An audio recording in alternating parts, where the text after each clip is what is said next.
అసలు నేను ఎందుకు పుట్టాను? నన్ను పుట్టించిన వాడెవరు? అసలు ఈ లోకంలోకి నేను ఎందుకు వచ్చాను?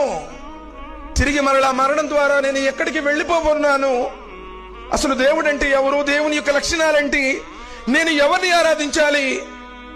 ఎందుకు ఆరాధించాలి? ఏ రోజైనా ఒక్క క్షణమైన ఆలోచిస్తున్నామా సార్? చివరికి ఒక పూట వండుకునే కూర గురించి కూడా తట్లో ఉన్న వంకాయలు మొత్తం కూడా తరిచి తరిచి చూస్తాం కదండి సార్. 4 గంటలు లేట్ అయితే సద్దోసం వచ్చింది పారేస్తాం. ఒక ఫోన్ కొనడానికి 10 మందిని అడుగుతున్నాను. ఏమండి ఏ ఫోన్ బాగుంటుంది? బ్యాటరీ బ్యాకప్ దేంట్లో ఉంటుంది? దేంట్లో ఫీచర్స్ ఉన్నాయి? దేంట్లో కెమెరా క్లారిటీ బాగుంది? 10 అడుగుల ఎత్తు నుంచి పొరపాటున జారింది అనుకోండి, పప్పు అయిపోద్ది. ఒక ఫోన్ గురించి 10 మందిని అడిగి నువ్వు నన్ను తయారు చేసినటువంటి నా సృష్టికర్త ఎవరు అని ఏ రోజైనా ఎవరినైనా అడిగావా? జ్ఞానంతో ఆలోచించండి సోదరులారా. నేను మతం గురించి చెప్పడం లేదు అసలు.